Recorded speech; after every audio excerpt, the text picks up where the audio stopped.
What's in my pack? What's in your pack? What's in my pack?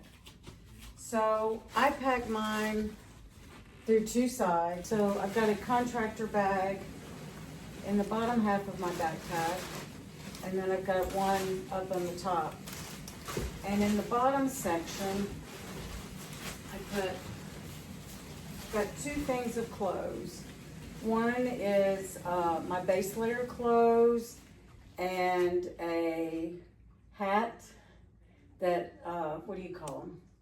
Toboggan. A toboggan hat and some sleep socks. And then in my other bag, I've got the liner for my quilt that I sleep in when it's cold, which has been a lot lately. And my sleep clothes. I'm trying to think of what else is in here. My sleep clothes are leggings, and I just upgraded my leggings while we were in town from regular wear leggings to a little bit heavier because it's cold. So I keep those in this one, and all of this I pack into the very bottom of my pack. And then I have an electronics bag, and I've got it out recharging some stuff right now, but that would also go right here in the middle. And then the fourth thing that I put down in there is, it's the stove,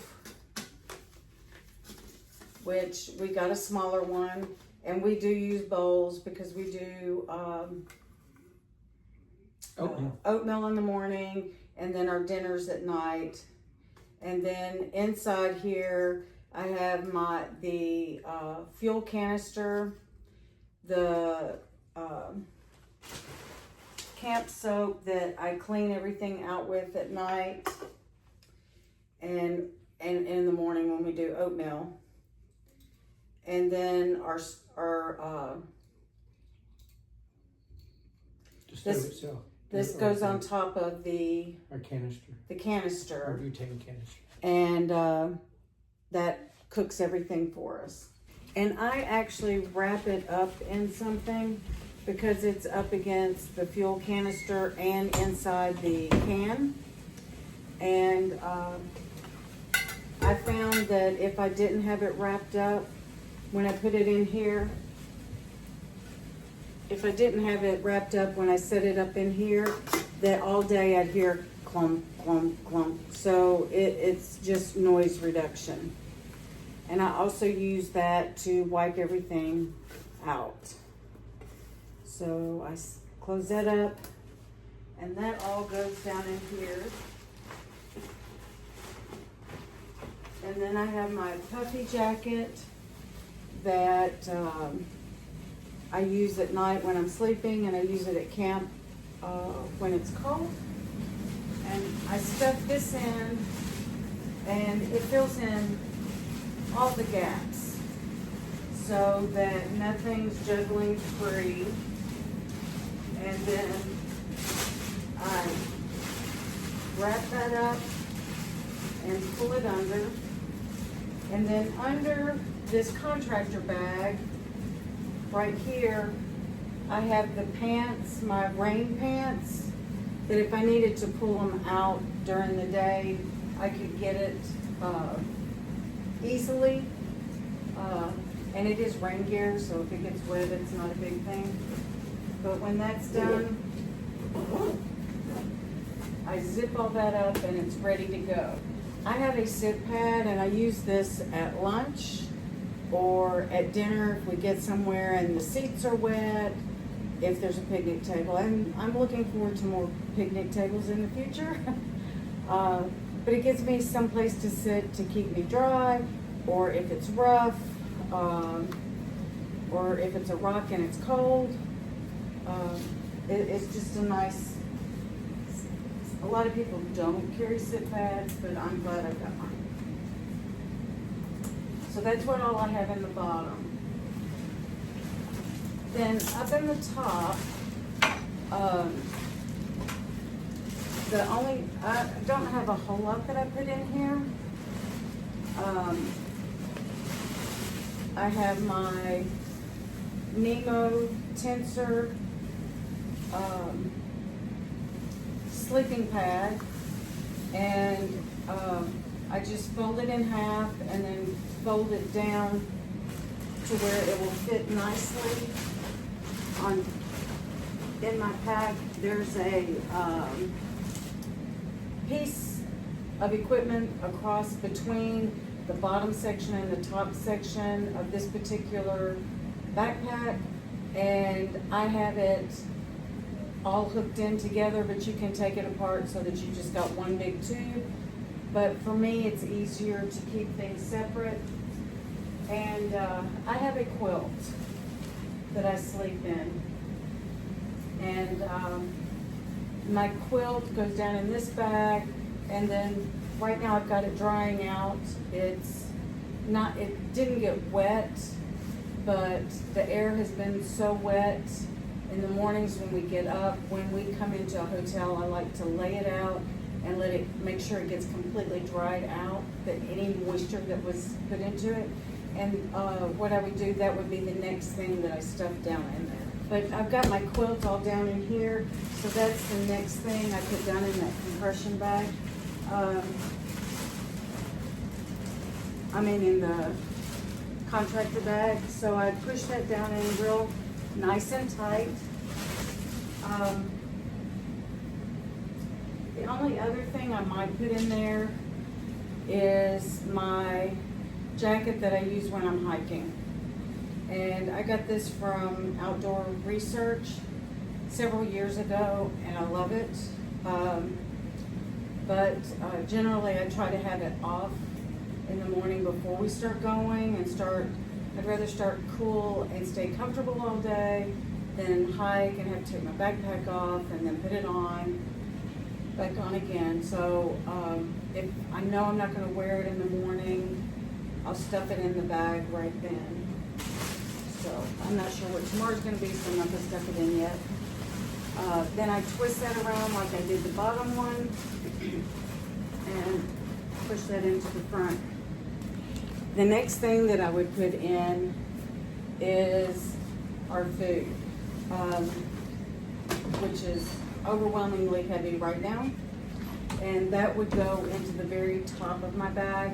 I'm gonna divide this up into 2 bags tonight to spread the weight out a little bit easier, so that when I'm carrying it, it's not so high on my head, it's more straight across, and the weight, so it's not so high on my head, it's straight across, and the weight is even. Okay, I have separated my bags, so my food bag into 2 separate bags because it rides too high in my pack. So what I did was took part of it and put it in the Sea to Summit bag, and these are about equal weight. And then what I'm gonna do is stick them in so that they're splitting the space. That way I've got an even amount of weight. And like Repack discussed, it's got this piece that comes across. But before I put that in, I want to put my hiking jacket, and this is the outside of my pack, and this is the side of the pack next to my body. What I do with my jacket is I have it to fill in the open spaces on the front side so that it's pushing the weight towards my back, because I don't want this pushing away from my body. I want it to stay up towards my body. So I'll stick that jacket in to fill that space.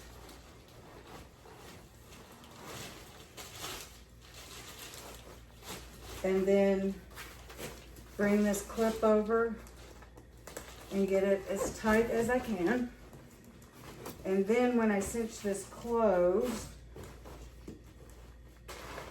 I'm going to stuff everything down in that I possibly can. And then bring the side up. And you want to make sure that this is not open in any place, because if it rains, if it is, that water's going down into your pack. Also, I forgot to mention my rain cover. I keep my rain cover in this front pocket right here so that if it starts raining, I can pull it out at any time. And another thing that's different on my pack than repacks is, let me put this up here. I have a holder right here for my water bottle. Let me grab one.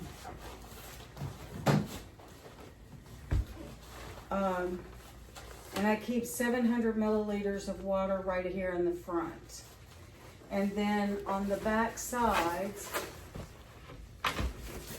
there's a pocket on each side, and I keep 700 milliliters on each side.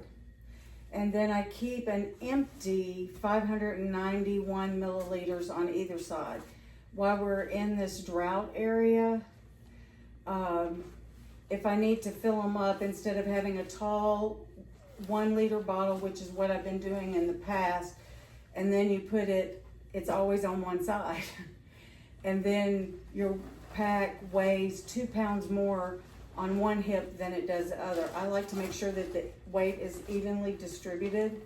So that's why I have 700 milliliters on either, 700 milliliters on either side. And then I'll have those empty 591 milliliter bottles. If we need to fill them up, that's giving us an additional more than a liter to get us through that space. And coming up on some of our sections, a week ago it looked like we were gonna have to go probably 12 or 15 miles to get water. And we've had rain yesterday, today, or Tuesday, Wednesday, all day today, and it's supposed to rain all day to all night. And the rain's supposed to stop sometime tomorrow morning. So we're hoping with all this rain that some of those streams that were empty will have water in them in the future. But until we know that for sure, I'm gonna keep those empty water bottles on the side, and if we know that we're gonna have to go a long time, when we stop to get water, we will absolutely fill them up, and I'll carry the extra weight. But like I said, it's putting 591 milliliters spread evenly across my hips instead of 1 liter on one side. So, Say that I do pretty much the same. And Repack has a liter on each of his hips, plus he has another 700 milliliter, like I have on the front, except for he has it on the back. So we're both carrying a lot of water,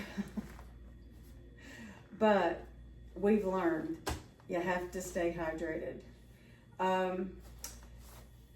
One other thing on your pack is how to put it on. So when you're lifting it up from the ground, what I do down on the ground first is I pull the hip belt pockets apart, and I set my foot into the middle. So I'm gonna set this down on the floor and get that so it's between my feet. And then there's a tab right here. And what I do is grab the right shoulder harness with my right hand, and my left hand I pull up, and I pull those pockets on either side of my hip, and then pull it up onto my back. And then I've got the hip pockets where I need them.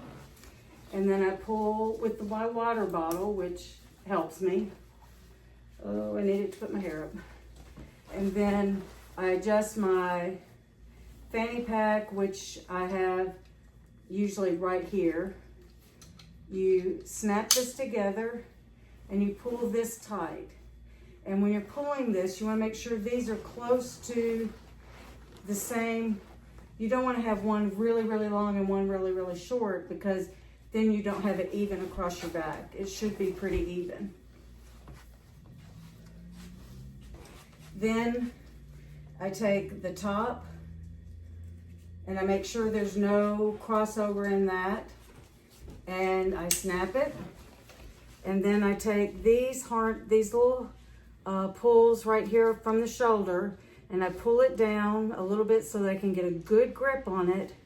And I pull it down fast and hard, and I pull my arm backwards, push it back like this.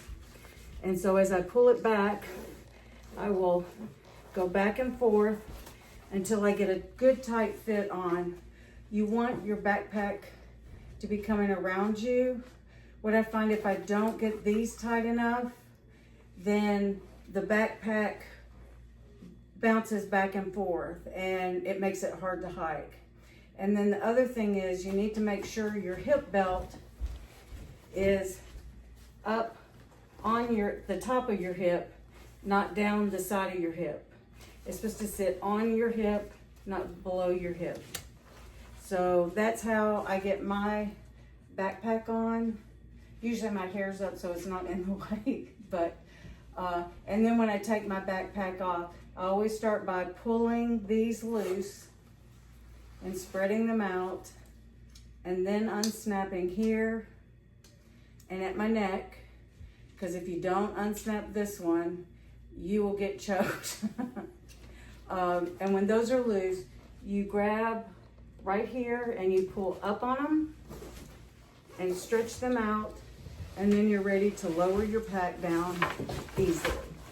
So that's how I get my pack on and off. So if you have any questions, let me know. I know every pack's different. Mine's a women's Osprey 65 liter, and happy trails. And Oh. and sometimes it helps to have two people to put it on.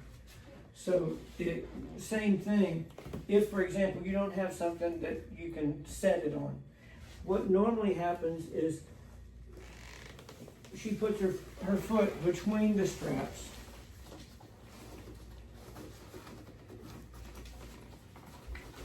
And I will help her get the waist strap in place.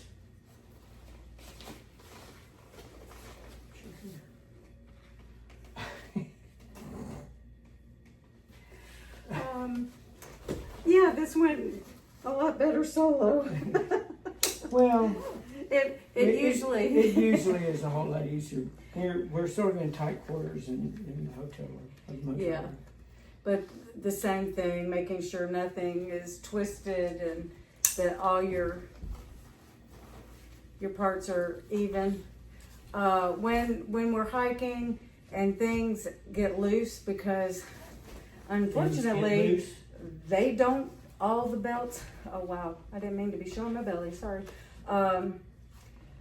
All the things don't stay tight, so what sometimes I'll say, give me a minute, I need to adjust, and I'll lean over, I'll loosen these up, and then just retighten and retighten to get that good fit, because sometimes just retightening without starting from it being very loose doesn't always get you where you need to be. But anything else, Rebecca? I think we're good. On the side over here, where's my umbrella? Can you hold that for a second? Give me the one that's done up. Mine wasn't open. Thank you. On the outside of my pack, I carry my umbrella, and it's hooked right here. And then I have the tent poles hooked on the side over here. I have water bottles. Oh, not this way. This way. Stick stack. We have our stick stashers. I have my trekking poles. With our trekking poles, they have magnets on them where they stick to our packs. So like when I'm going up a ladder, I can stick it to the side and then go up the ladder, and I've got my hands free. Or if we're walking on the road and it's an even pavement or an easy area, we can put it on the side and have your hands free. If you're afraid that it might fall off, there's a loop down here that you can catch it into. catch it so that it has a little bit more security, because sometimes these things can fall off. Up in the front right here, I have my selfie stick, which I haven't used as much as I should, but it's on my phone right now, so I can't show you. And also inside this, I have my gloves that are, the fingertips are cut out, which makes it easier when we're doing like the rock climbing stuff in New Hampshire. You need your fingertips to be able to grab onto something, so that's very helpful. And in the bottom section, I forgot to mention, I've got some liner gloves and then gloves that go over those liner gloves in for really cold weather, and it hasn't been cold enough for me to use those yet, but the liner gloves I have, those are in that bottom section inside that contractor bag. But these gloves I'll have up here in the front, and then my Frog Talks rain jacket will also be up here in the front. You talked about where the water goes? I have a thermometer right here, so we can go, oh, it's 35 degrees this morning, or oh, it's 99 degrees today. So we can look at that. And then I have my AT through hiker symbol. Up here also I have, oh, you reloaded it for me, thank you. I've got my hand sanitizer, and behind this zipper is where I keep my toiletry stuff. And then on this side, in this zipper, is where I have my first aid stuff. I keep all medicines and anything with smells inside my food bag. So my toothpaste and everything like that goes in my food bag. I got this, which I love. Oops, I dropped it. I got this, which I love when I was at Amacola Falls. It's a cooling cloth, but I just hook it on the arm strap, and then when I'm sweating, I can wipe it off, or I can wipe my glasses off, and it's got on it the whole, oops, let me drop that down. On it, it's got the whole Appalachian Trail.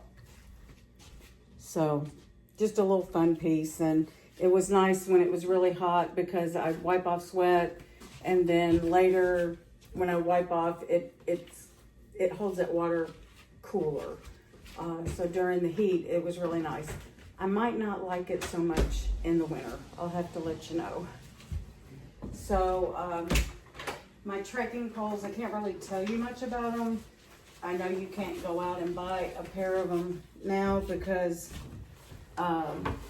they're over 10 years old, so I'm sure all the models have changed, but surprisingly enough, mine have lasted that long.